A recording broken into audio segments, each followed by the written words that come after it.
today's story is Six Crowds. Let's go. Crows. In a peaceful valley at the foot of the Barbador Hills, a farmer cultivated a field of wheat. The soil was fertile, and the spring rains had been gentle. Life would have been good and happy were it not for six noisy crows who nested in a tree nearby. Just then, when the wheat was about to ripen, the crows descended upon the field and pecked away at the tender grains. The farmer tried to chase the crows from the field, but no sooner had he returned to his hut than they were back. In desperation, he built a scarecrow. When the crows saw it standing in the wheat, waving a big stick, they were frightened.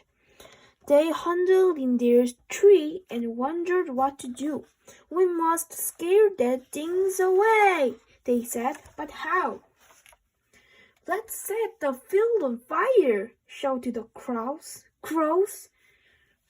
"But then it would be the end of the wheat," the others said.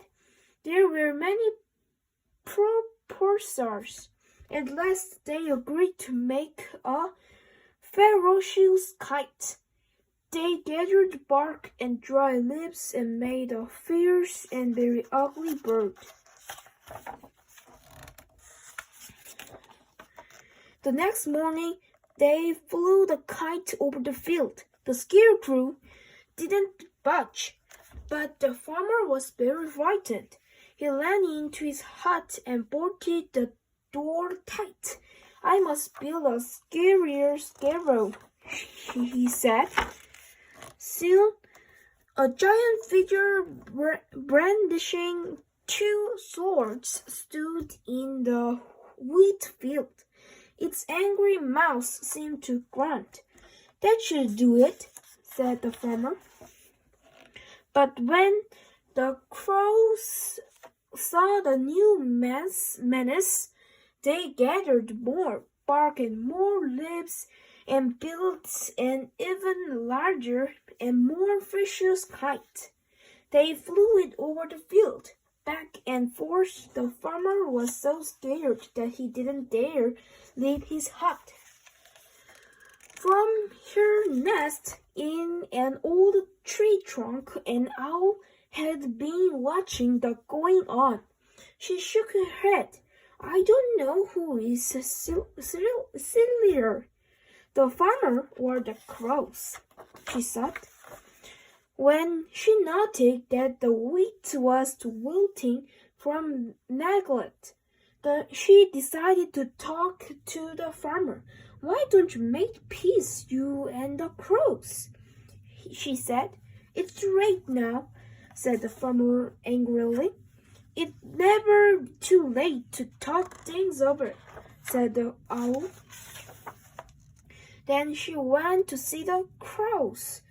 "What can we do now?" asked the crows, dismayed when they heard that the wheat crop was in danger. "Go and talk things over," said the owl.